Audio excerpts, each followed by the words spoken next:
Here we go, beautiful people. So thank you so much to be here. I want to do this webinar because part of you asked for a webinar on communication, and also because I found out that lots of people should have at least foundation in this subject. For those who doesn't know me, my name is Caruso Colzi. From Natural Hypnosis. My website is www.carusocolzi.com. That's CARUSOCOLZI.com. Wow, I did it. Anyway, because my first language is Italian and not English, I'm going to do lots of mistakes in English, but please allow me to do that because, so in that way I can be fluent much better. And we talk about communication, but not about techniques or about how to communicate better. This webinar wants to bring on the table something that you can meditate on and have several points so that you can understand really what communication is in the first place. And then you choose what kind of tools you want to engage with in your communication. And in this manner, you have the concept and you can adapt yourself in different ways. So the first part of this webinar will be me talking through several points, and I will try to let them be linked together. Then we will stop for just a little bit of Q&A, and I will continue the rest of the webinar, giving you also my opinion about communication and where we can push even more in these activities that human beings is proficient on. So first of all, we have to define what communication is. And from Latin, communication, it means sharing, putting in common. That comes from cum, which is with, munire, which is bond, build on. And also from Latin, comunicare, it means put in common, to participate. That means to communicate, we have to be two. You will see I often in this webinar say something and then also I will stop and I say, maybe it's not true. Why we don't need to be two? Because there are also communication with ourselves. Okay, so in this case, we are alone, but we're not talking about that part of the communication. Maybe I will do another webinar about that. Today, we're talking about communication, at least between two people. So, and the first point is when we speak about communication, we take in consideration a relationship really particular that it's called bilateral communication. That means that one speaks, the other is listening. One is the giver and the other one is the receiver, okay? It's not always like this and often is not like this, but just to start, take in consideration this. It's one saying something, the other one is listening. So, but what we put in common, what we share usually information and notion through words and terms. And I would like to break down those four elements because they are really, really important in their concept. Now, talking about notion.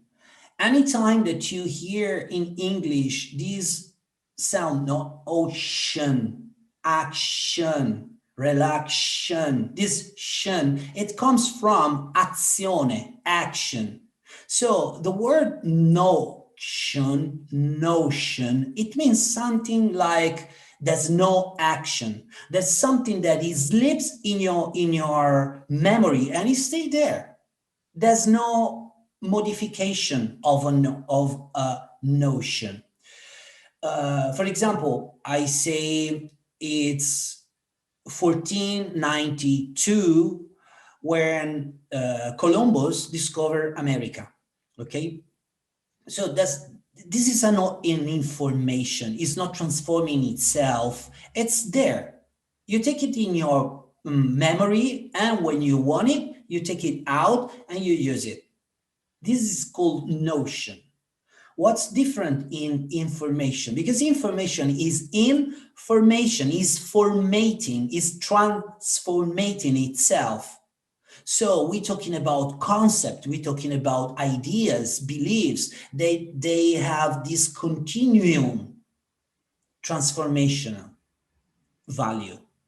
And we exchange lots of this through all the communication. But if we talk just for a little bit about language, we do it through words and terms.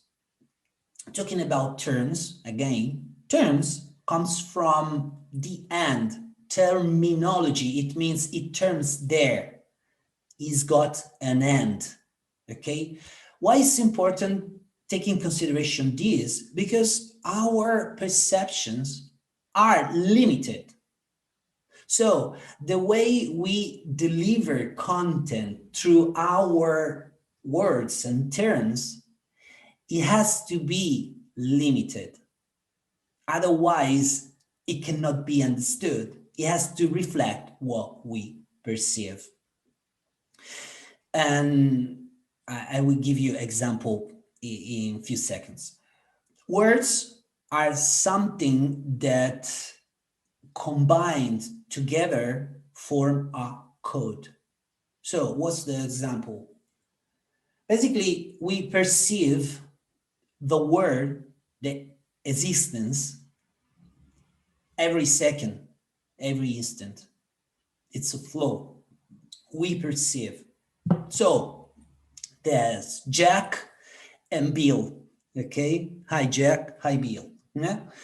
Jack perceives something in his reality, and he has to codify or decodify his perception, yeah, maybe through eyes, maybe through ears, and all the brain take the information and put it in this part, which is Wernicke-Broca. This part is delegated to transform in a linear codification that we call language, yeah, what we have perceived. So Jack perceives something, he has to decodify and put it in this area of the brain that is delegated to speak, and he codify a language that he put in the middle. We will see later, it's not just like this, but just for now, just to be easy, he put it in the middle, and now Bill, he perceives something, he has to decodify and recodify. So basically what we do in communication through language is this. It's using a code, decodifying and recodifying codes. And those are words in languages. But as I said, when we speak about communication, it's not just about words. It's about lots of stuff. So there are several aspects of communication that they have been studied. The first aspect that I would like to talk to is the sociology aspect. That means that in any communication, we have codes, norms, linguistic codes, yeah, but also a way to deliver messages with our body, yeah. For example, a code is this. This is not warm. This is cold, yeah. So And we use the sociology aspect of communication to understand better the media's, politics, the society as mass communication, okay? Then we have other aspects of communication, for example, the aesthetic one. We are here talking about quality of words, of delivering, a good voice, a good rhythm, yeah? And those are really, really important in poems, in lyrics, in song, in books. There's another aspect really important, which is the psychological aspect of communication. And when you're dealing with that, you get involved of interpersonal relationship, sentiment, emotion. Here we're going toward what I told you we're not going to talk about. We're going toward the inside aspect. How do you communicate with yourself? How do you say something to yourself? Very good, man, or not that good, man, yet. Okay, I'm trying to open your brain instead of closing down. Yeah, I'm not talking about techniques today. I'm open to concepts. So if you're doing like this, you're in a good state. Okay. So, but there are other studies of communication that they take in consideration different aspects. For example, the verbal, paraverbal, and non-verbal communication. Let's describe those. We have verbal communication when we are focusing just on words and terminology. We are dealing with paraverbal communication when we're talking about sounding. If it's smooth, if it's really aggressive, if it's shouting, if it's fast, if it's slow, okay? The delivery of the sound is the paraverbal communication. And then we have nonverbal communication. We have to stay just a little bit here because usually I see courses of nonverbal communication. If you say the hands are like this or the hands there has to be like this, you should be sit straight. No, nonverbal communication is all the rest involved. For example, I have this shirt is already a nonverbal communication. If I have a brand on my shirt or my environment, if I'm in a jungle or in a nice studio, is different. I'm communicating something different. So this researcher in the end of the 60s, it's called Albert Mehrabian. And this man, he did the research about few aspects of communication. And he was intrigued into what kind of aspect it's much more important for us. When we communicate with others, which one is the most important part that deliver the content of the communication? And it comes up that just the 7% of communication is the verbal one. I mean, we tend to say, no, you're using the wrong word. It's not about the wrong word. It's much more the way you deliver. In fact, the paraverbal communication is 38%. 38% of our communication. And the rest, which is 55%, it's non-verbal communication. So, is this true? Yes, in somehow, but no, because few years later, Albert Mehrabian said, don't take in consideration my studies because the percentage are not like this. But he was studying something really important. He was bringing on the table of communication something so important, For example, and I'm not defending Merabian, it's not the case, this one, but for example, we tend to give really lots of importance of nonverbal communication because it's close to the animal part of us. We communicate with animals through movement and then to sounding. And just then, maybe few animals understand the words itself. So it's important. We deliver information to our children that they don't yet speak languages. Once a Polish girl said to me, you know, Caruso, Polish is so complex as language that even when we go to study in school, until you don't have 14 or 15 years of age, you don't properly manage the language. Can you imagine in those few years that you were born? It's all about nonverbal communication. So I'm not defending Albert Merabian, but comes up that the research of Albert Merabian are very, very good if we're talking about emotional communication. What that means? It means that sentimental emotion, who I am, what I want to express of myself, it gets involved in the body, because emotion, we feel emotion in the body. Yeah. So it's a kind of reaction, and the brain is to say, I have no code.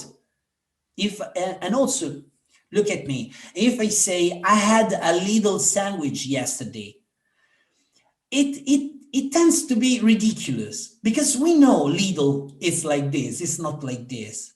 And it's infecting a lot the communication, our nonverbal communication. But then, yes, there are places where the logical communication, rational communication take place. And yes, the words are the 100% value. I do a step back. I told you that communication is not just about language and it's not just about two people. Today we are talking about two people, but for example, what's the relation and the interaction between me and the website that I'm reading? There's a verbal communication, which is the content written. Then there are paraverbal communication. How can it be possible? There's no sound. Yes, but you have rhythm. You have interline, you have spaces, you have rhythm. Yeah. And then you have color, you have images, you have the fonts itself, the lettering. Those are nonverbal communication. So I'm not going to talk about these, but please try to understand that we codify communication as a huge topic, really, really huge. And I forget now to pin myself. I should pin myself. So I would like now to talk about coherency and congruency in communication. Those topics is such a shame we don't spend too much time to dig in, but I believe they have an important place, an important role in our communication. So coherency is something that it's about inside. So for the theory of the parts, we are divided in so many parts. And when the parts are together, they bond, they agree in what we want to say, in what we want to do. So we are coherent. Yeah, that's the first place. And congruency, it's about communication. How these stuff that I have, these decodified that I put inside, and now I'm codifying, it goes out to put in common, as we said, the definition of communication. So this is called congruency. What happens when we have a violation of coherency? Basically, we feel a strong pressure inside because maybe a part of us want to say something and another part of us, it has to say something else. You want an example? It happens lots of times in sales. The seller, he would like to say, please, madam, don't buy this car. It's a shitty car. But he has to sell. So inside, he's got a conflict. He has to be really trained hard to not let feel the madam, he's not coherency inside. And how do you feel it, that pressure? Because when you communicate, you are violating the congruency. What happens when you have a violation of congruency?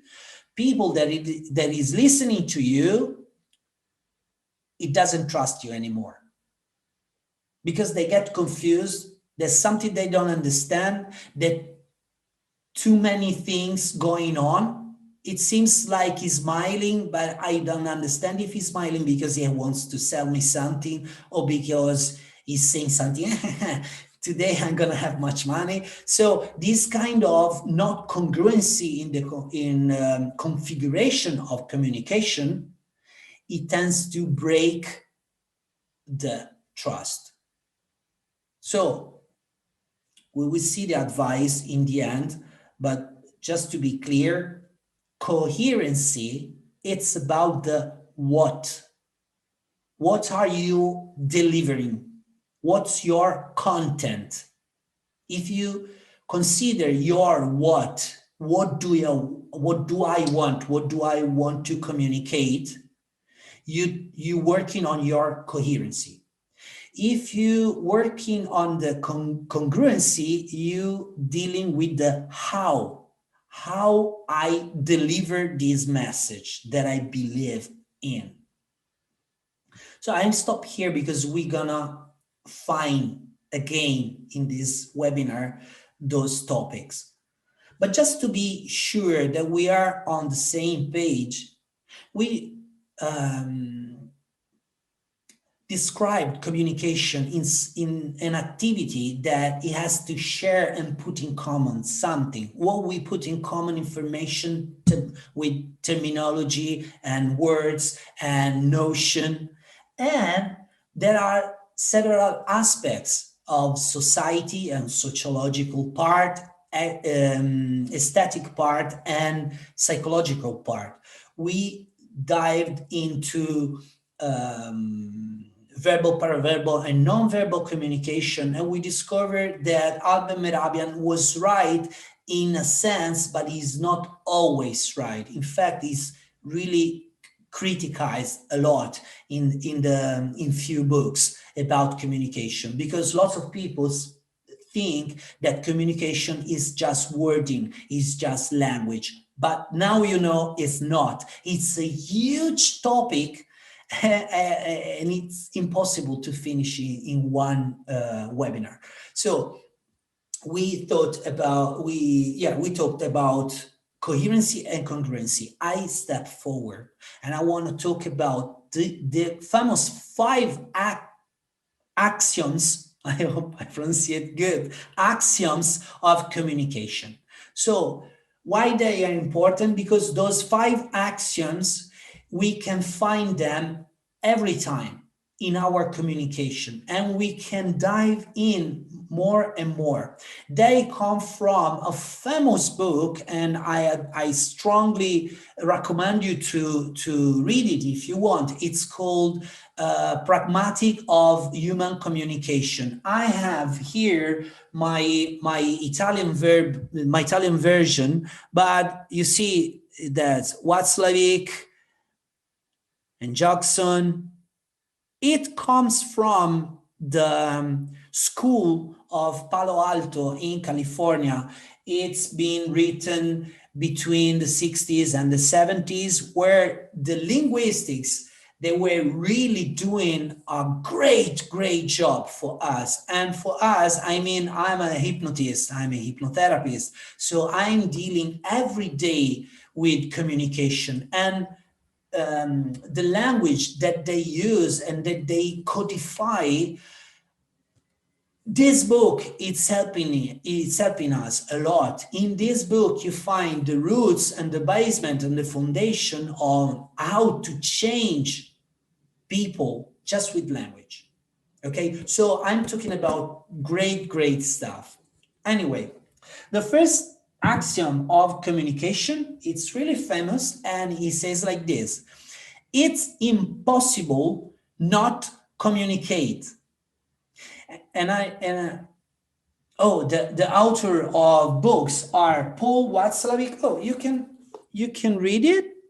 Can you? Okay. Hang on a tick, Caruso. I'm just going to type it, as I said, Watzlawick. And how do you, I can read it in Italian. How does that translate into English? English is pragmatic of human communication. Very famous, Watzlawick. Yeah, Watzlawick. You can search for that, very famous. Yeah.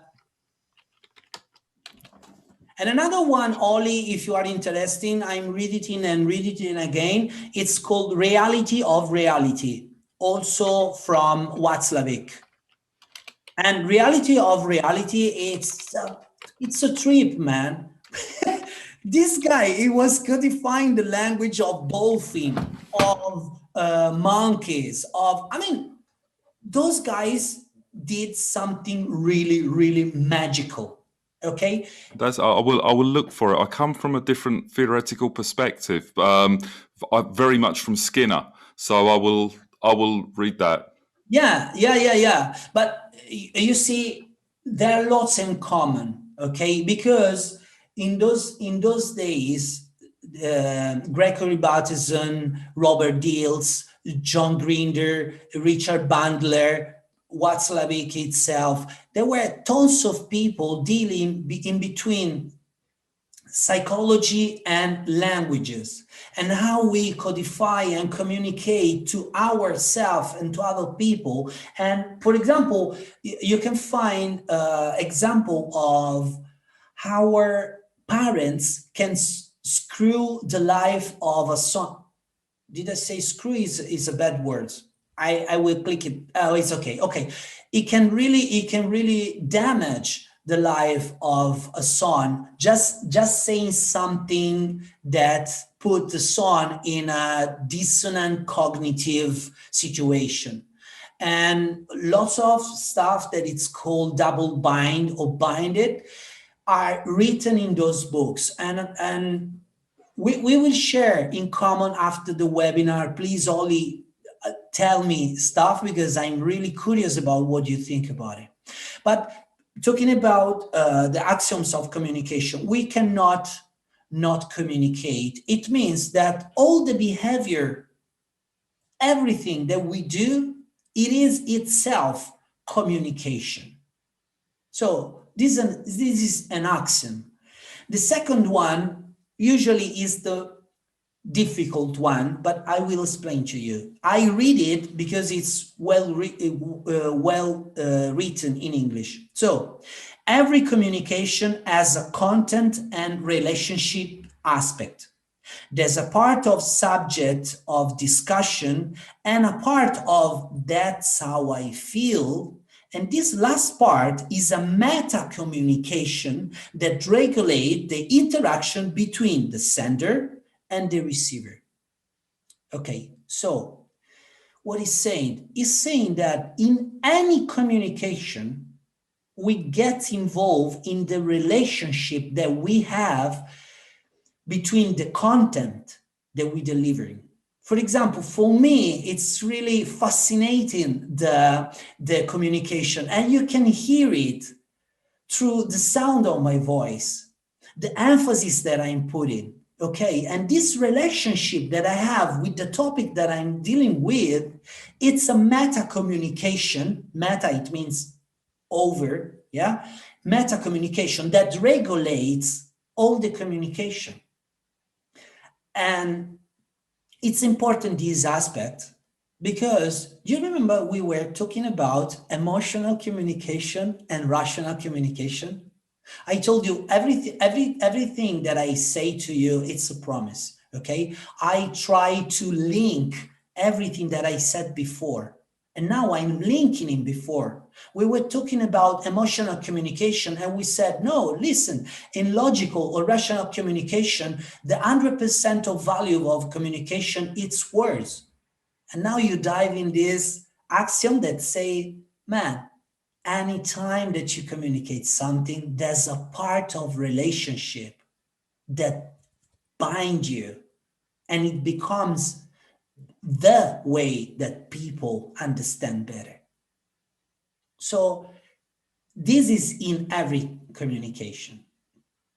The third axiom is the nature of relationship is dependent on the punctuation of the communicational sequences between the communicants, both the sender and receiver of information structure the communication flow differently.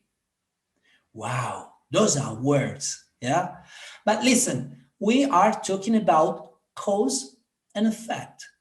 Why are you shouting to me? No, I'm not shouting. It's just because you don't understand. Well, because you don't understand, you shout to him. So Jack and Bill, they punctuate. It means they find the cause and the effect. What's cause what? Yeah, that's punctuation. Don't fall on the words. Yeah, fall on the concept. Those punctuation are different between Jack and Bill.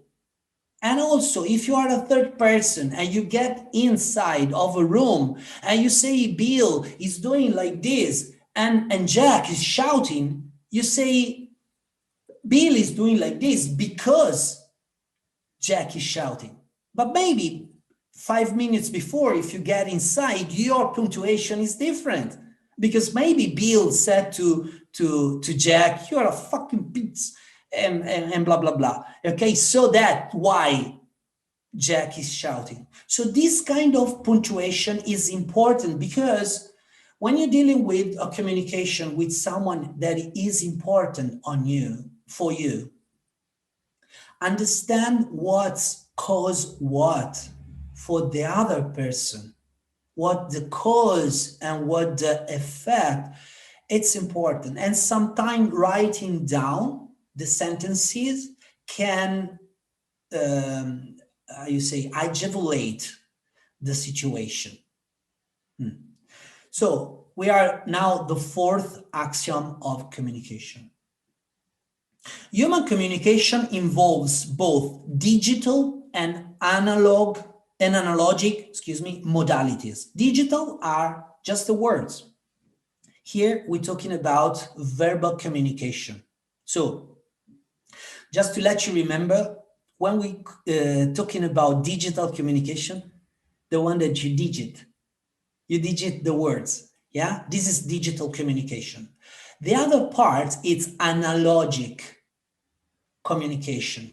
Analogic, it's not digital because digital, it means yes, no, ahead or backward. It's 0, 1. Analogical is got all the range.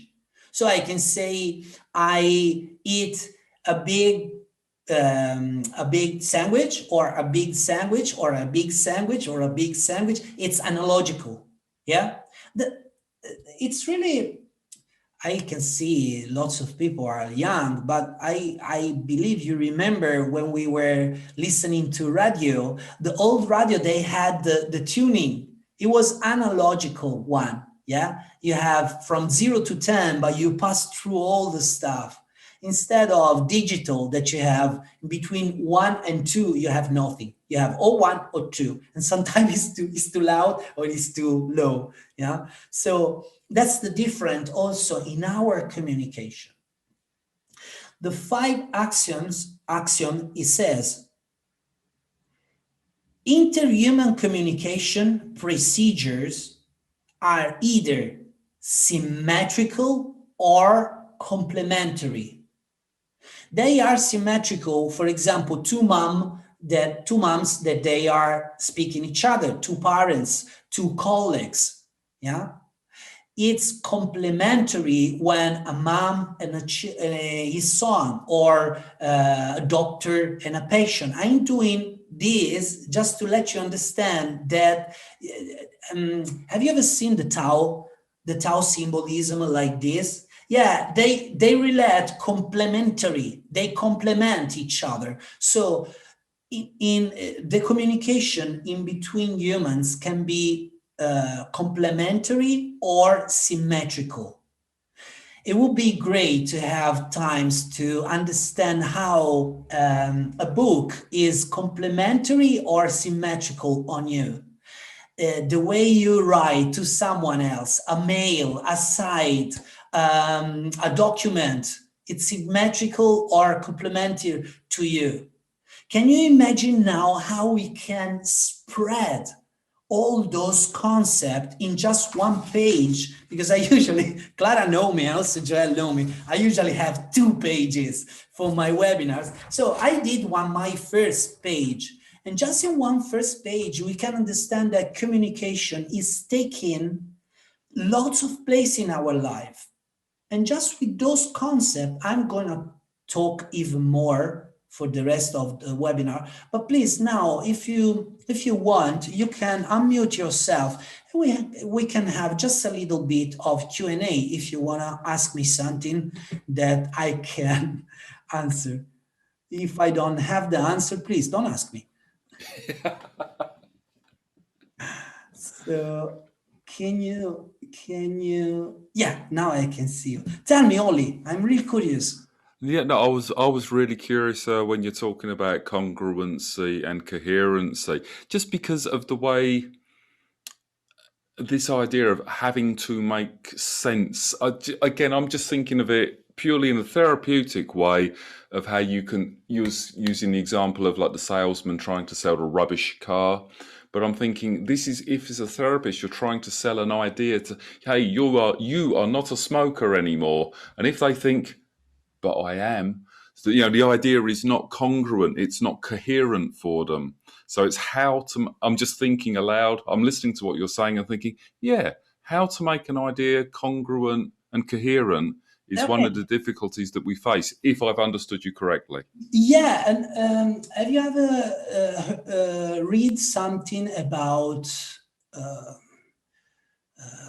believe is Steve Brooks, but Brooks is the one who wanted through hypnosis find the solution, have the best killer, hypnotize someone and transform it in a killer. He was working for CIA, for KGB. He worked, He was saying about hypnosis, about therapy, a suggestion cannot be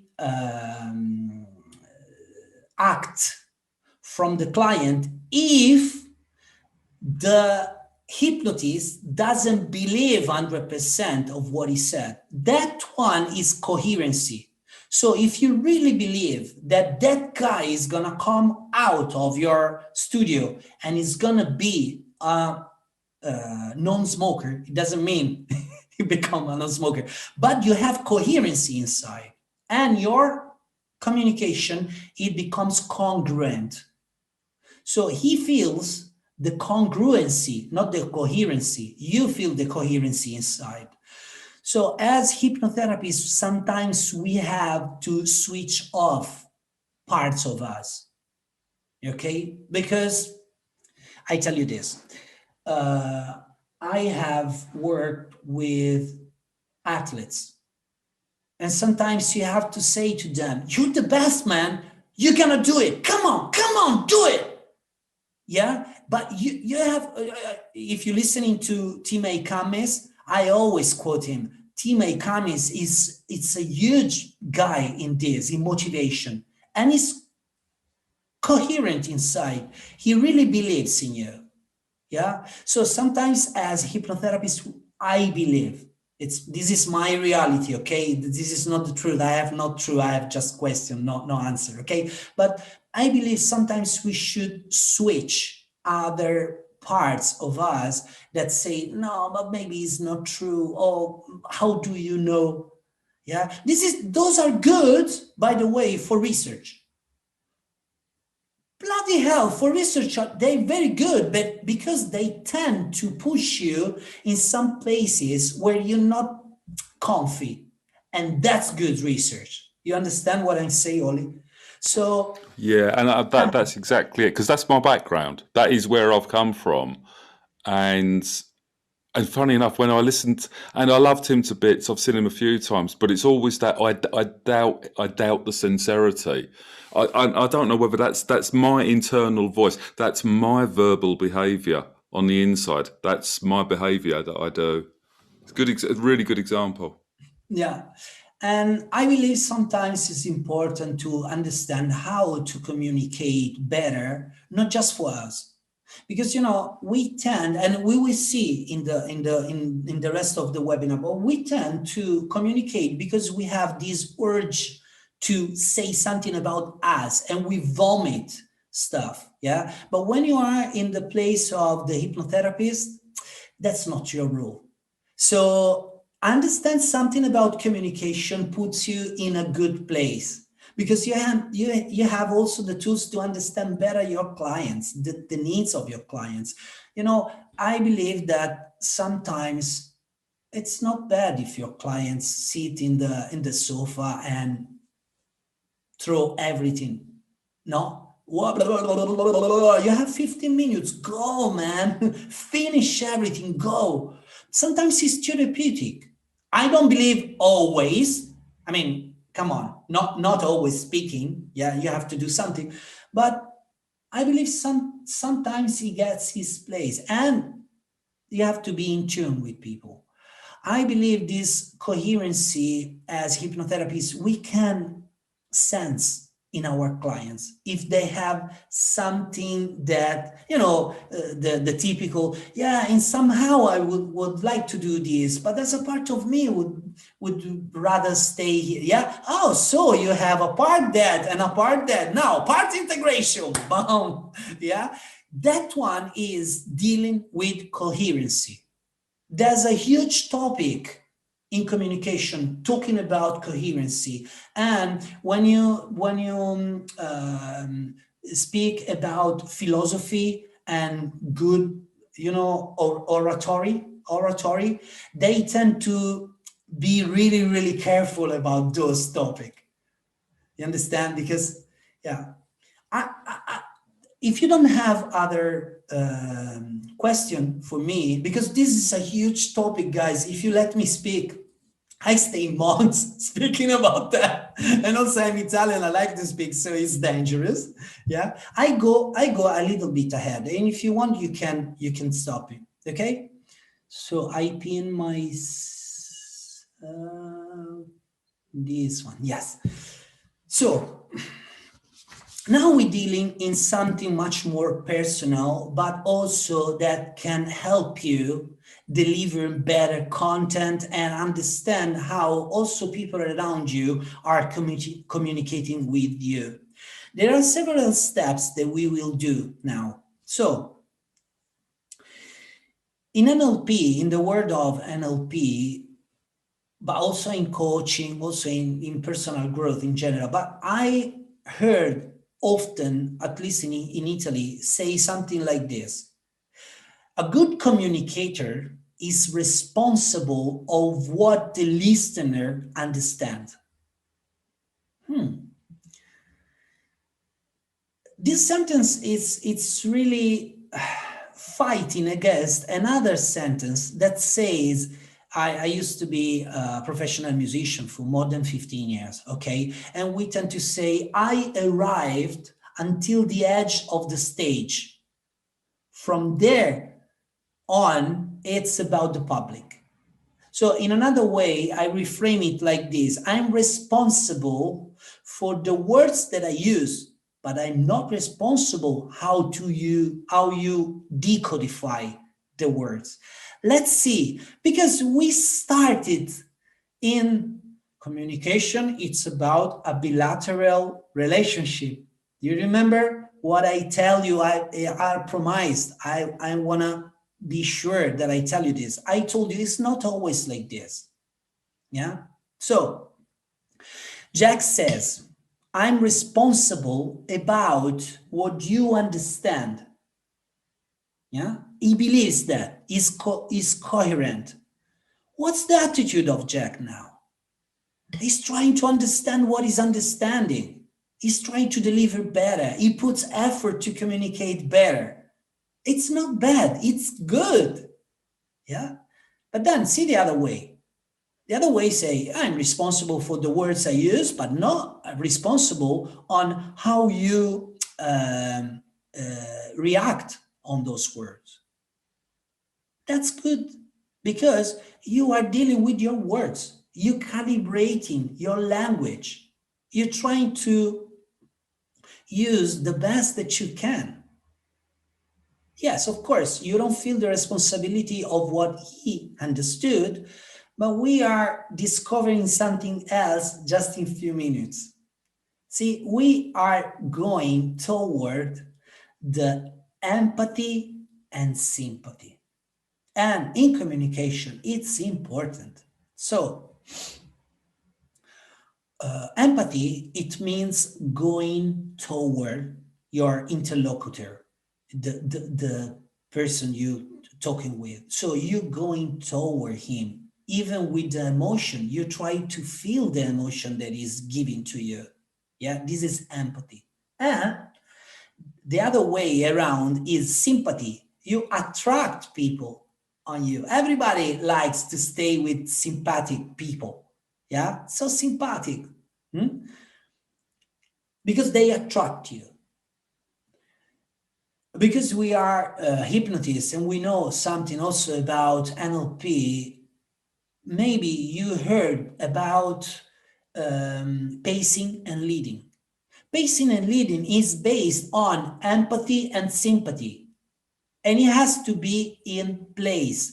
There's a moment where you should be empathic because otherwise you don't understand what they're talking about.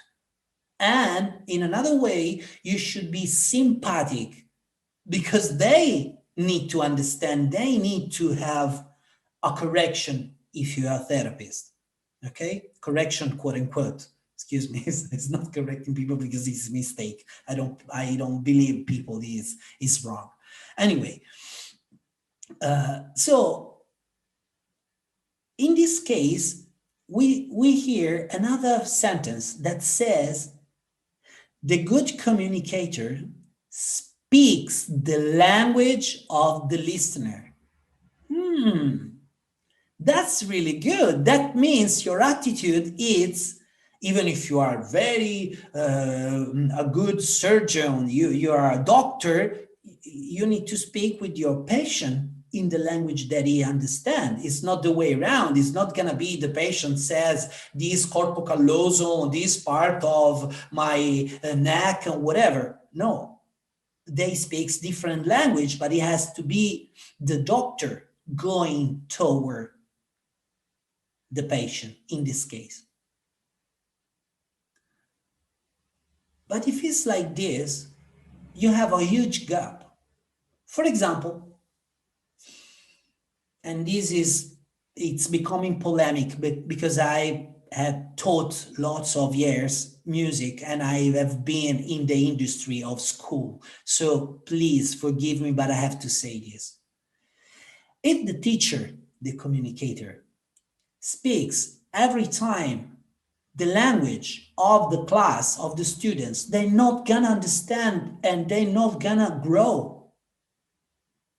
So there's a place when you are empathic, and there's a place and there's a moment where you are sympathetic.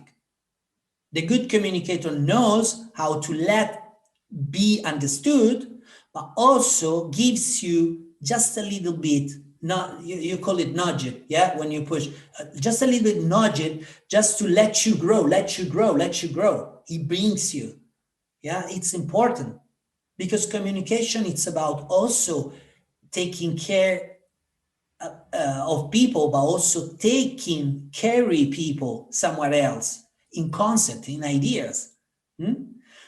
And so there's a huge gap about education and instruction.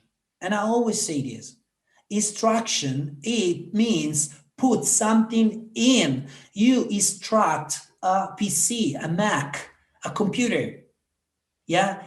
They follow orders like machine. And I don't want to talk about instruction in school. I want to talk about education. And education, it means to take out something from the person. It means out. Ducare, conducere, conduct. It means out, conduct, out.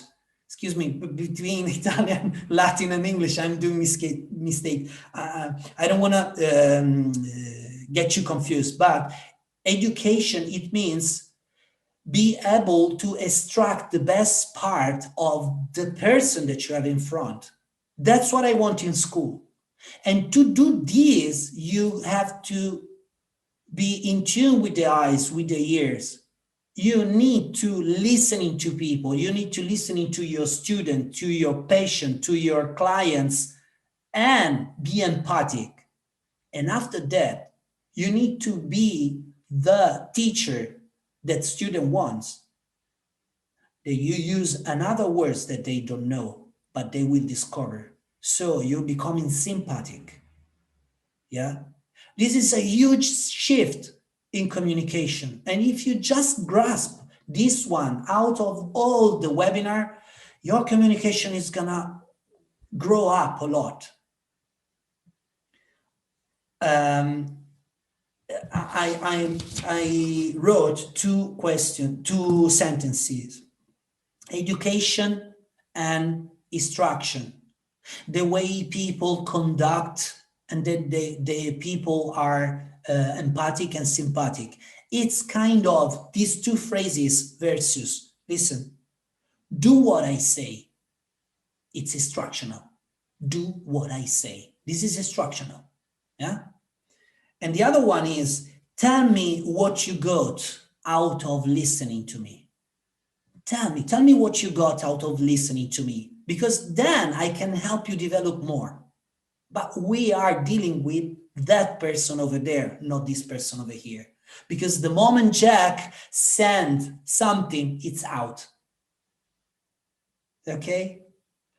Now I come back about the bilateral relationship in communication. It sucks. It's not true. It's about biofeedback. Can you understand me when I say biofeedback? Yes? Okay. Biofeedback, it means you have a response from the people that understand you. For example,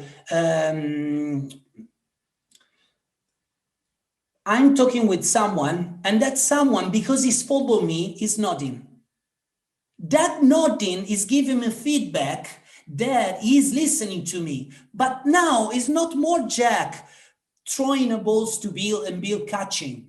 Is they throwing each other lots of stuff.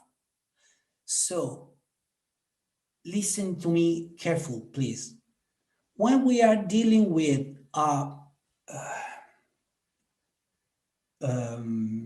bilateral relationship, it means that we are dealing with a communication like a snapshot. If someone click a snapshot, they have just that information. But the real life is everything is communicating, everything simultaneously.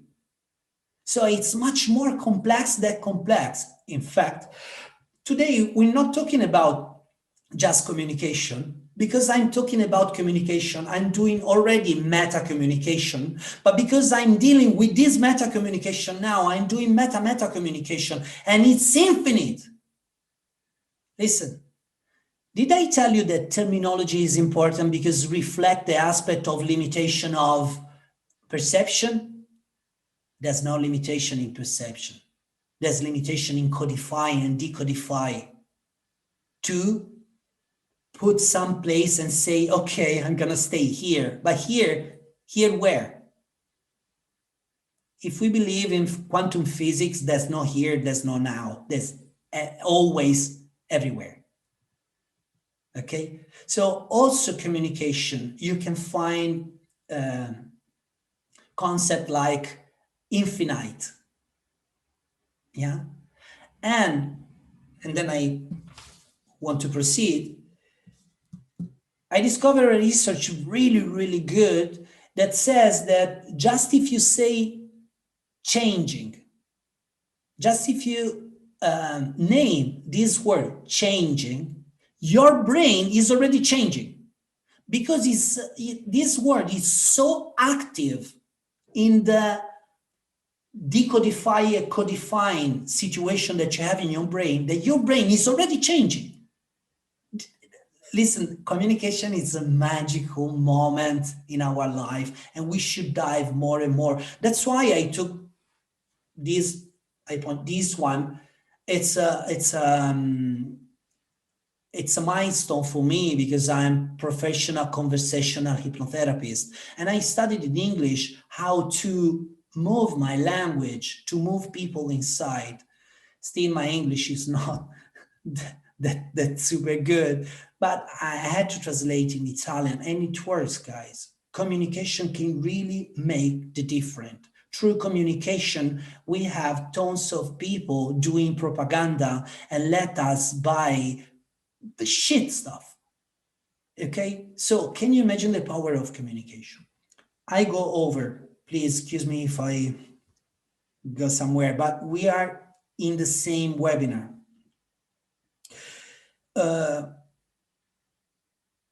The result of communication, that's what they say in the field of marketing. The result of communication is the behavior of the listener. Listen, is the behavior, it means it's the response of the listener. So they say, oh, did they buy you that course? Did they click on the button of your website? No, that's because you communicate wrongly. No, maybe because this course is shit.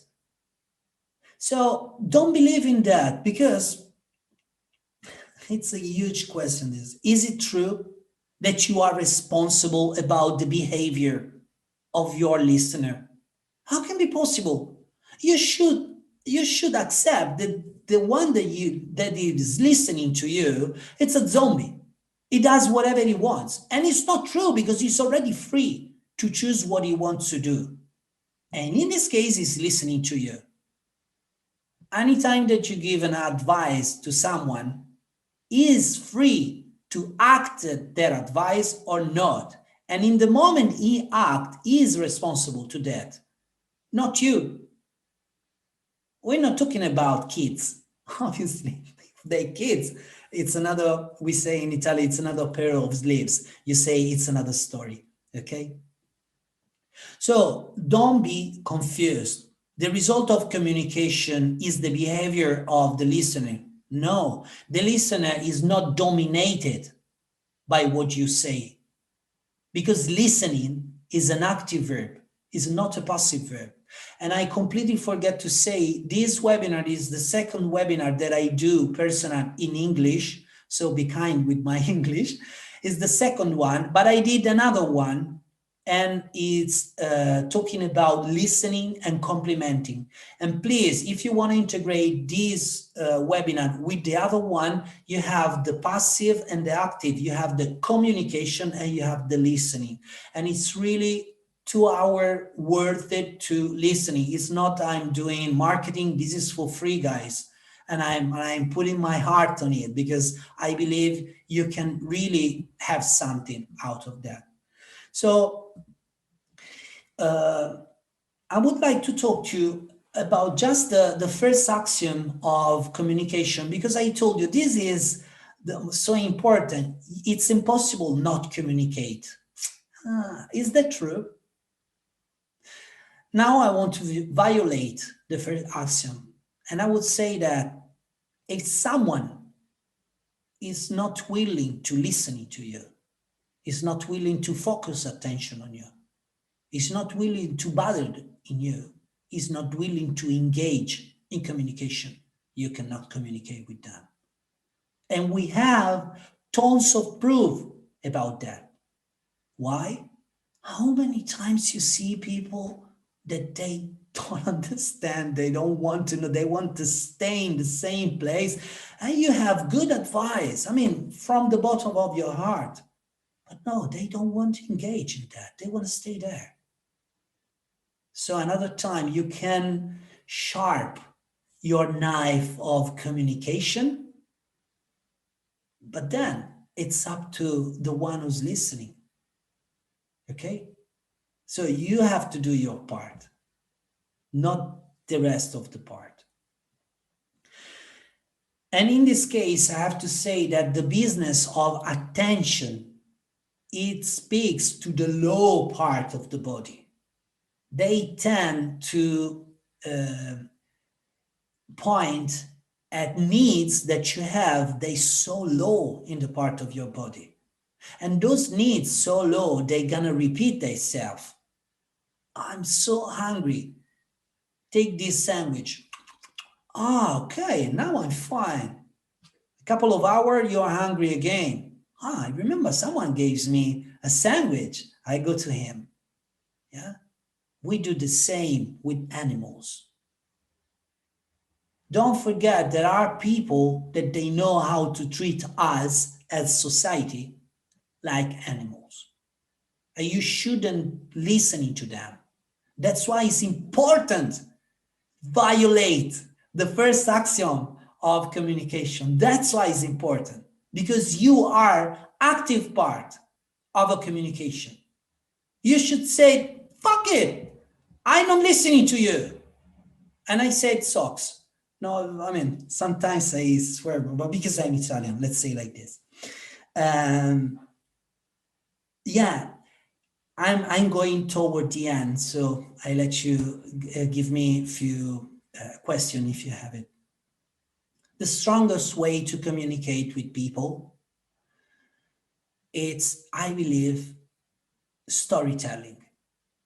And storytelling, it's a huge, huge business in our culture. Storytelling is the way that all the religions are built upon. Okay? Storytelling is the way that children understand values, emotion, connection with society, behavior. There are, I believe in American, more than billions dollars every year spent on how to deliver storytelling. And for me, that I'm hypnotist, they're really important. Why? Because in storytelling, you have metaphors, you have concepts, ideas, but most of all, you have what I call archetypical language. You say high, you say low, you say ahead, back, wide, big. Those are terminology that are ingrained in our brain. In this brain, it's an holographic writer of this reality. So these are archetypical language is important to use when we communicate with people. I open a bracelet or bracelet, I don't know how you say, but this is not to manipulate. Remember, listeners are active. Okay? Don't treat people like animals because they're not.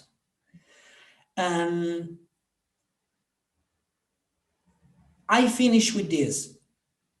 To me, it's so important because we never talk about paradox in communication. And I tell you,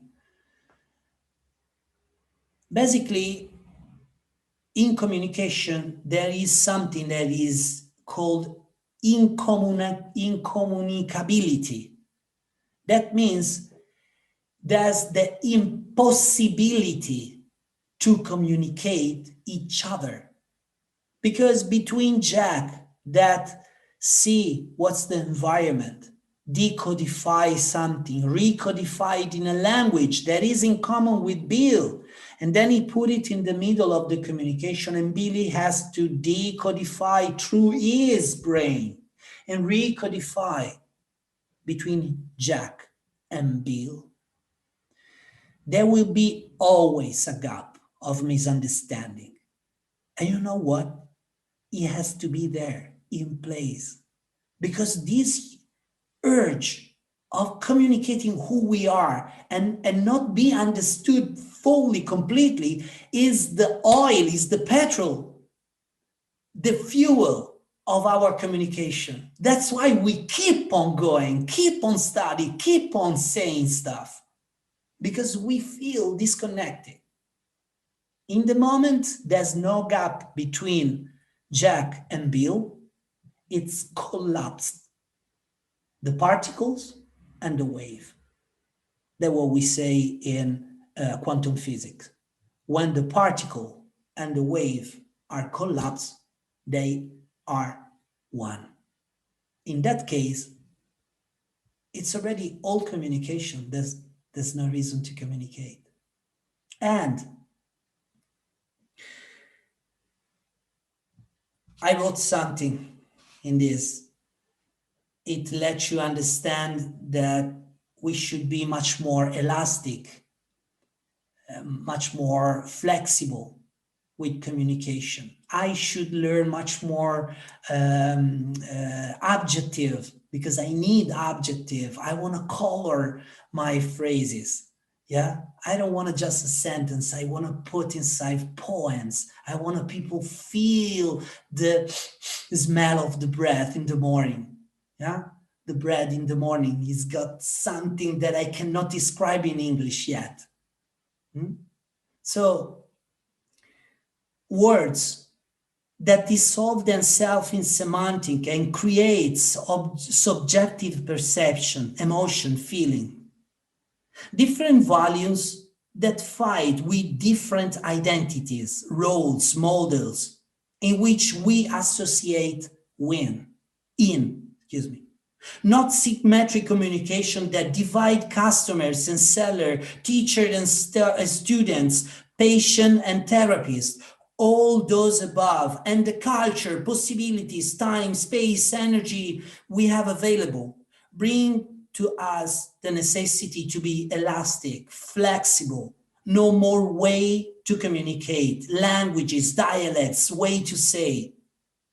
And the more we get involved in communication, the more it's going to be easy get in touch and bond with others. So I would like to finish this webinar with 3 advice, for me important. The first one, it's be clear with yourself about what you want to communicate. Be clear with yourself about what you want to communicate. The second one is learn new tools, how to communicate better as soon as possible.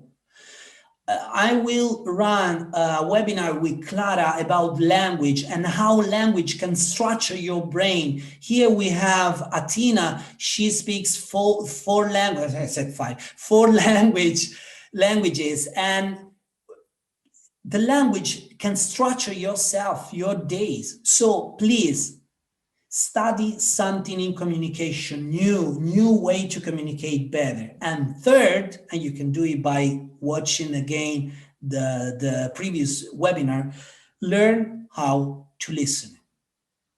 Once again, my name is Caruso Colzi. please, if you can follow me, because I'm gonna deliver lots of content. And now we go for question and answer. If you have question for me. And I have to unpin myself. Did I unpin myself? Will you stop recording now, or do you continue recording? I stop. No, if Oli has to say, you are continuing. No, if Oli has a good question, I want to record it so people can hear the answer. Otherwise, we can chat each other. It's okay. Caruso, we only have good questions. Thank you. Continue to recording. Okay, please continue. Okay, well, I don't know that this is a good question. This is a lot of new information, and I loved it because there's a very philosophical feeling I'm getting listening to this. Maybe right, maybe wrong, and it's this idea of what does it mean to understand something? What do we mean when we are understanding something? I don't have the answer, but that is the sense of what I'm getting listening to this. Really interesting. This is a huge compliment for me, because I'm quote unquote kind of against the technique, because technique focus you, narrow you down. I'm much more into spreading up concept, because when you grasp the concept, you have the structure and you can use it wherever you want. And thank you so much, because yes, it's a philosophical part. In the word philosophical, it means the urge of knowing something more. Yeah. So thank you so much. And as I said, I have no answer, because communication is huge. Believe me, when I wrote those 2 pages, I did it already in Italian, but every time I feel I should do 45 pages, but there's no sense to that. So thank you so much, because I take it as compliment. So now I switch off the recording. Thank you so much for listening to me, and have a good night. Bye.